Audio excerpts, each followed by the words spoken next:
Perception is one of the most fundamental qualities of a fully functioning, conscious human being.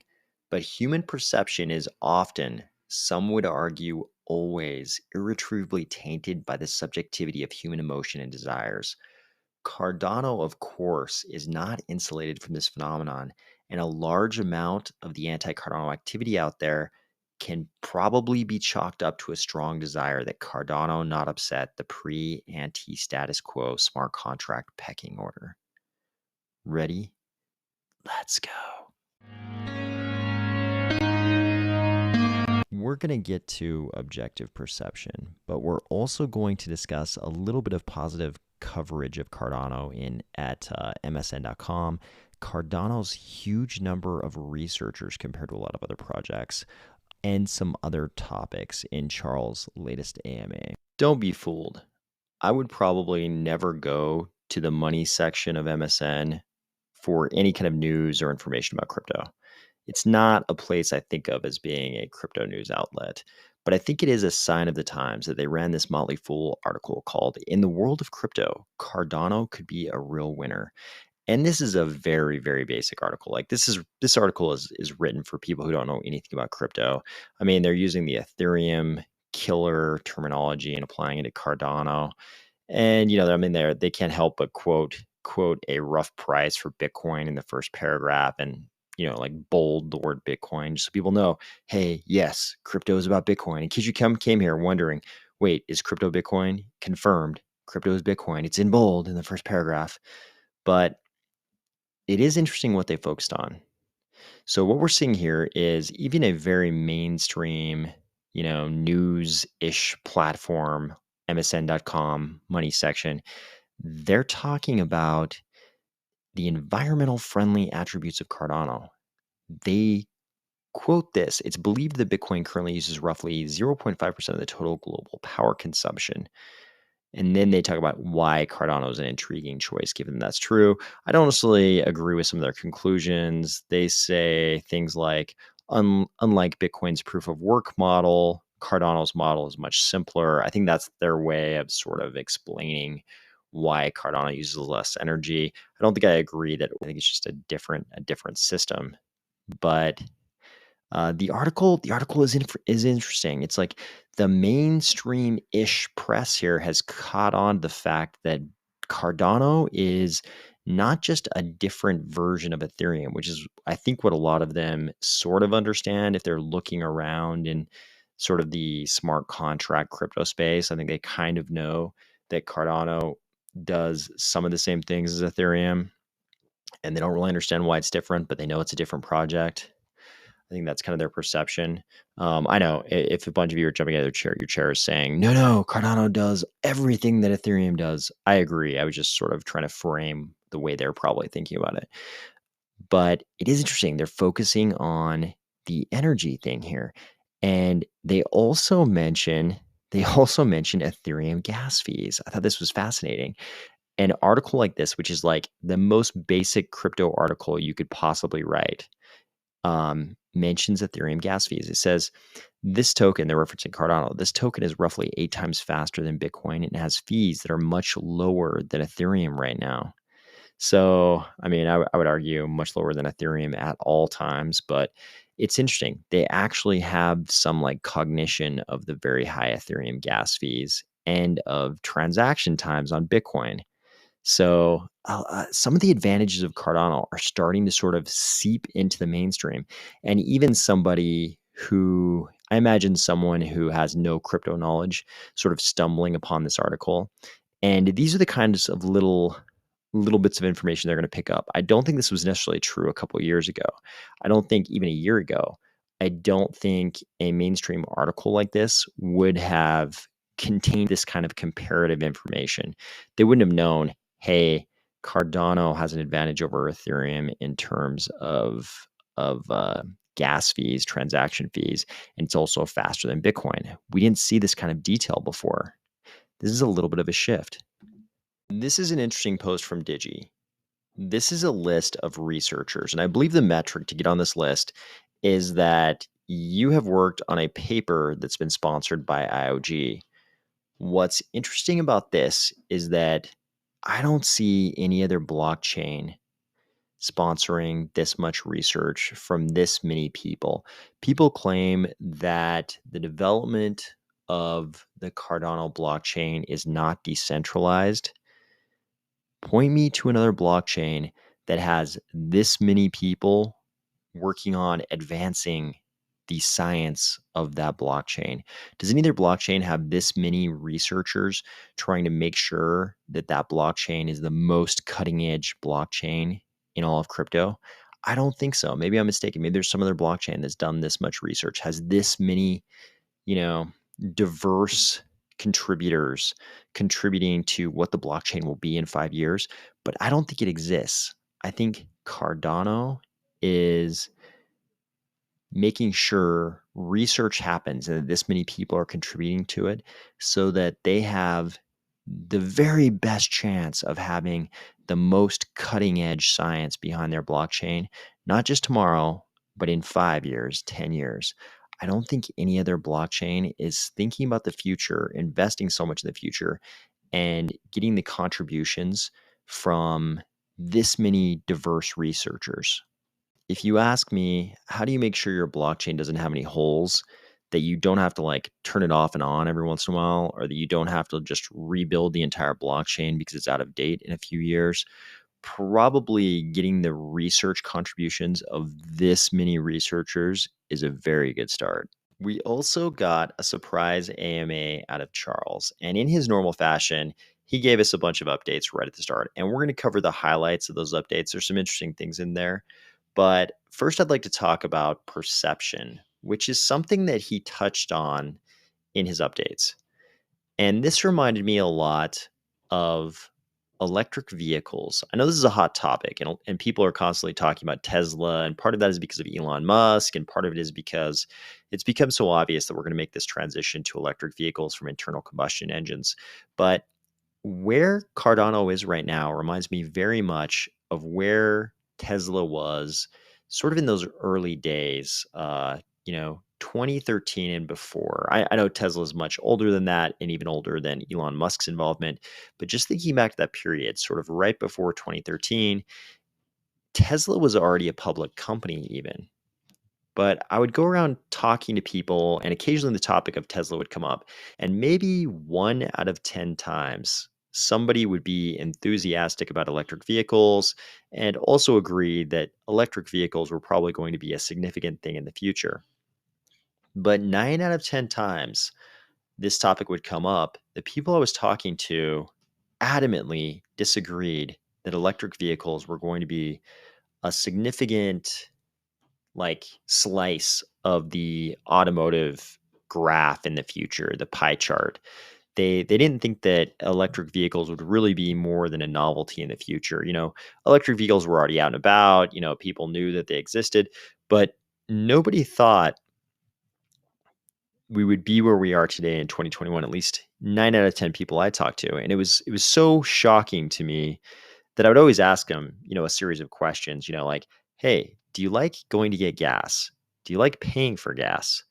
Do you like getting oil changes and paying for those oil changes? Do you like worrying about things like spark plugs and timing belts? And invariably, their answer was always no to all those questions. I mean, you get these, the odd like auto maintenance aficionado who loves doing automotive maintenance. That's not the average person, though. The average person, to the average person, these things are just hurdles to be surmounted, as they go about their daily life. These aren't things they actually want to spend time on. But even when people would admit that, they still felt like electric vehicles would not be a significant thing in the future. And it took me a while to figure out what it really was. I couldn't make sense of them coming to that conclusion because I couldn't formulate any real logic where it made sense that EVs weren't going to grow. And some people even disagree that EVs would ever grow beyond where they were in 2013. What I figured out was for a lot of the people, the perception, this conclusion they came to, this perception that EVs would not be a significant big preference in the future. They certainly wouldn't be where we are here in 2021 today.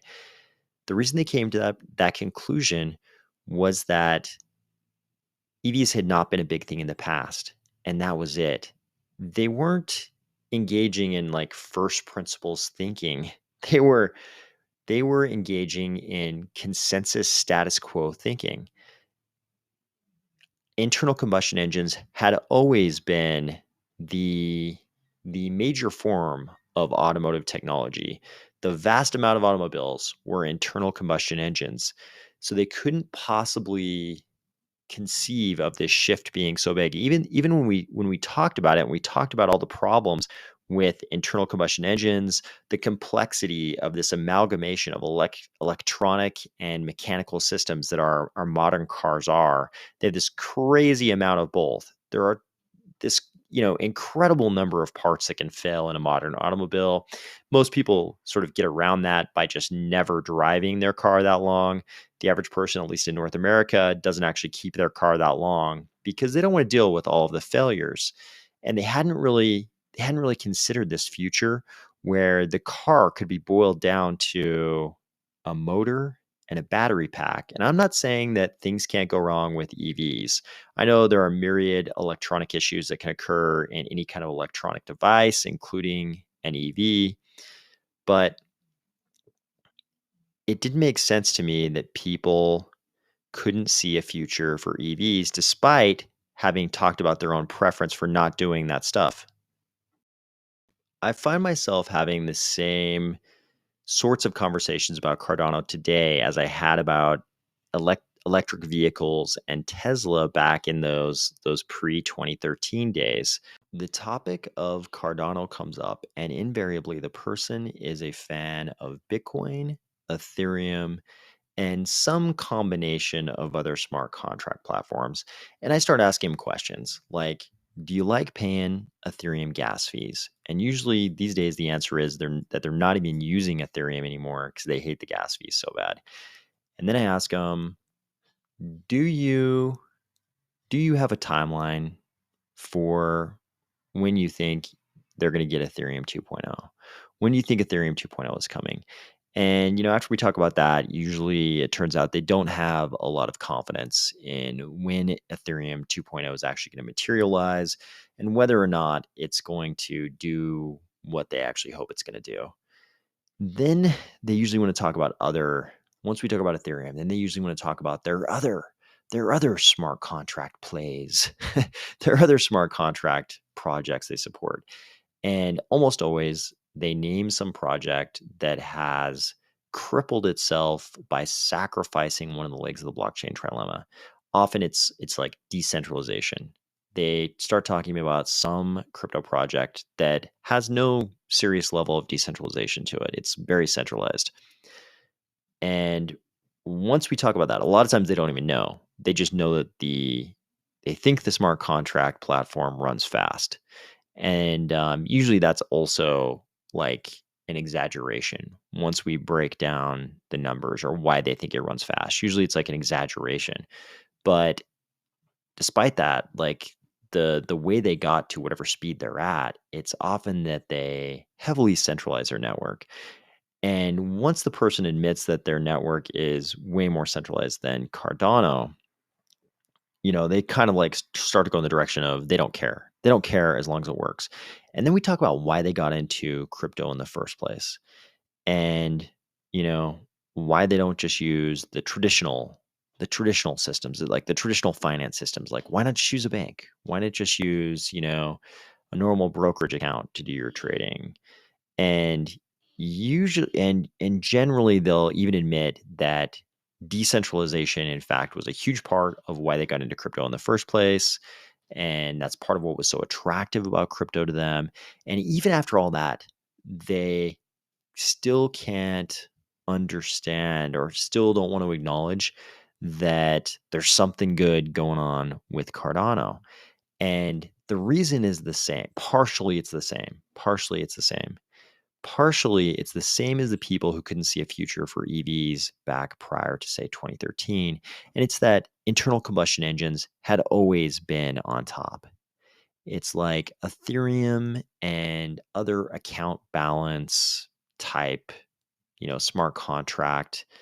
chains had always been on top. It had always been Ethereum. Nothing was going to change that.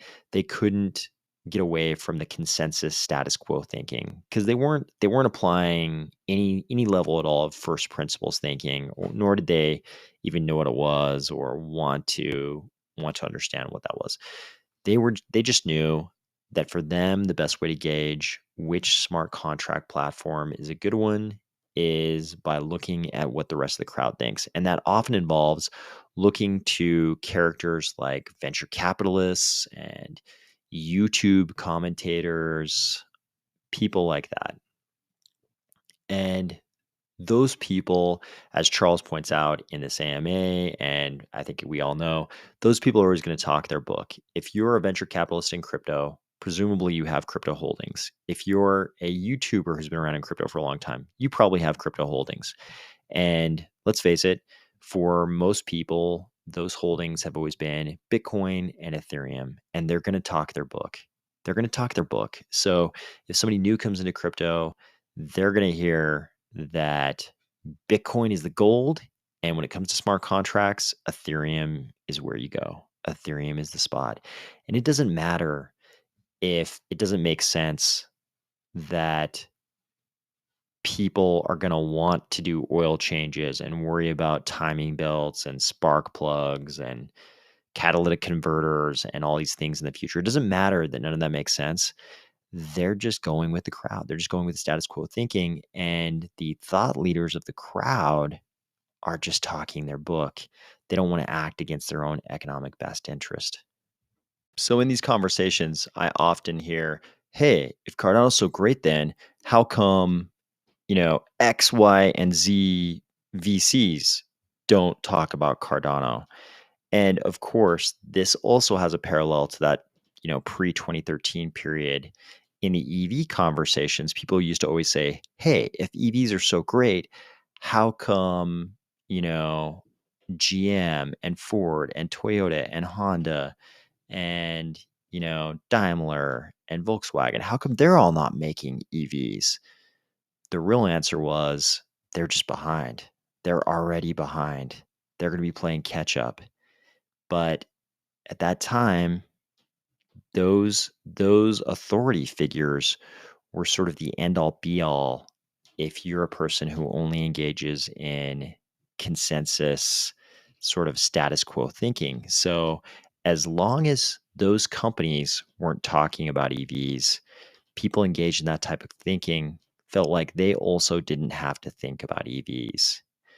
But if you're listening to this episode of the Cardano Rumor Rundown, I know you're not one of those people because you've already opened yourself up to advanced thinking, more first principles based thinking.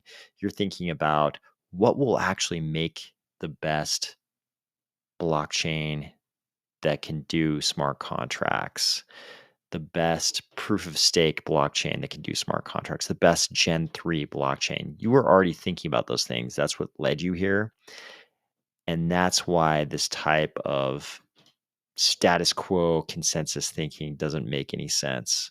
I wanted to hit that topic because we still get a lot of people asking, okay, why do all these people say Cardano's bad? Why do all these people not acknowledge that Cardano's so far ahead? You keep talking about how great Cardano is, and yet the markets don't seem to acknowledge it. It's because most people are consensus status quo thinkers.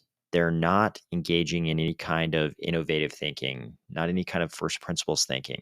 They're just going with the crowd, and the thought leaders of the crowd are talking their book, which involves a lot of legacy cryptos and a lot of cryptos that involved in allowed investments by VCs. That's what's going on here. So Charles also talked about a lot of other things in this AMA, and we're going to hit those highlights right now. So he said they're working on UX enhancements to Daedalus. So we're going to get some user experience enhancements to Daedalus. In 2022, they'll work on performance. That's going to involve things like memory utilization and sync times. He talked a little bit more about Mithril. He reminded us Mithril does two things. It does the trustless light wallet thing, where the light wallets will have as much security as a full node wallet. And it also helps us accomplish parallel validation in epics, which will speed things up quite a bit. He also said they're spending time thinking about script compression, Plutus templates, read-only UTXO proposals. If you want to know more about read-only UTXOs, I like this article by Robert Kornacki from back in 2020, September 14. This is in the Reddit post for today if you want the exact link. But I like this section down here. Data inputs is a powerful solution. I think he sums it all up right here by saying, rather than forcing all transactions to destroy/spend all inputs, as is the norm in historic UTXO-based blockchains, what if we instead brought in the concept of read-only inputs? So basically what he's saying is, hey, in a normal UTXO system, a UTXO containing an input for a transaction must be consumed by that transaction. But what if we had UTXOs that could be read? There could be data communicated by that UTXO, could be read and not necessarily destroyed. So this makes sense, sounds fantastic, but it also makes sense when Charles says, "Hey, we're thinking about this, but we're thinking about it in the context of can this be done while still preserving determinism in the Cardano system?"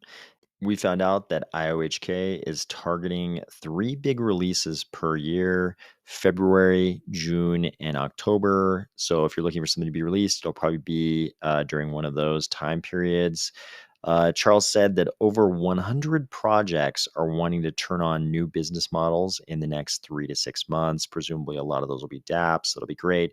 As far as infrastructure goes, he said they have 12 development teams working in parallel, not sequentially. So 12 different teams all working at the same time in parallel.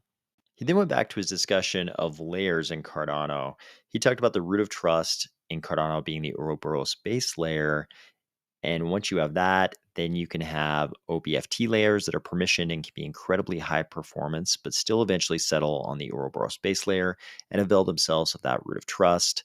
This was all in the original Cardano white paper. We had the CCL and the CSL, the Cardano computation layer, and the Cardano settlement layer.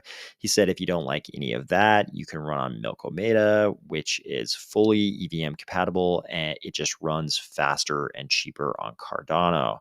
Milkomeda or Milkomeda, however you want to call it, is a DC Spark project. And of course, IOHK has its own sort of like little suite of EVM compatible projects as well that are coming out. So there's going to be a lot of EVM compatibility, even if you don't like any of the Cardano, Plutus oriented stuff.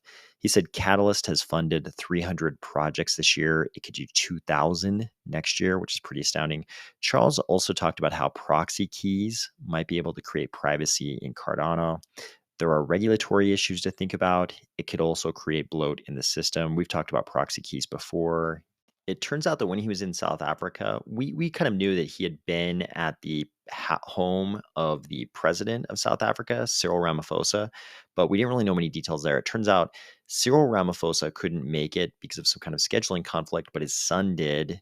Apparently, they were at Cyril Ramaphosa's house in Cape Town, I believe. And with his son, they talked about blockchain-based education projects. At 109.17, Charles also had some very interesting comments about DeFi that will sound very familiar to any listeners of this channel. He said, somebody asked him, what about regulatory onslaught? What is Cardano prepared for regulatory onslaught, basically? And he said, hey, DeFi is what's going to get hammered.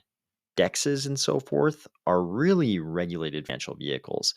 The only reason they're not regulated yet is that the regulators haven't quite figured out how to apply the regulations. He said in Ethereum, every single DeFi product will have to figure out how to become a DAO. In Cardano, we have Catalyst and Prism. So Cardano projects can already use Catalyst as a service, sort of as a governance service. And that blueprint can work for every single project in Cardano, whereas in Ethereum, they're going to have to figure out how to adapt to the coming regulation. Charles also mentioned that both Catalyst and the Foundation have over $1 billion each. They each have $1 billion. And he said, hey, the money's there. The Foundation needs to start spending it to advance the ecosystem. Then he started talking about Possessia. Really interesting. So Possessia, we've talked about them in the past too. They're a Kenya-based microfinance institution. He said they're going to build out a blockchain-based reputation system with Possessia, and they're going to A/B test the non-performing loan rate on the new system. This is great. This is exactly what you'd expect. This is exactly what I expected, how Cardano would kind of get into the microfinance thing. Um, he said they're going to build out a whole peer-to-peer lending marketplace with Possessia, and that it could be integrated right into the IOHK Lite wallet that's coming out next year. He said there's actually a great infrastructure already in place in Kenya to convert crypto for under 1%. That sounds great. It sounds like we need that in North America, actually. And he said these microloans, the style that Possessia does, they typically yield about 3% a month. They're usually, the term on these loans is usually a month. They usually yield about 3%, which might sound high, but he said that's actually one half to one third the rate of conventional microfinance loans.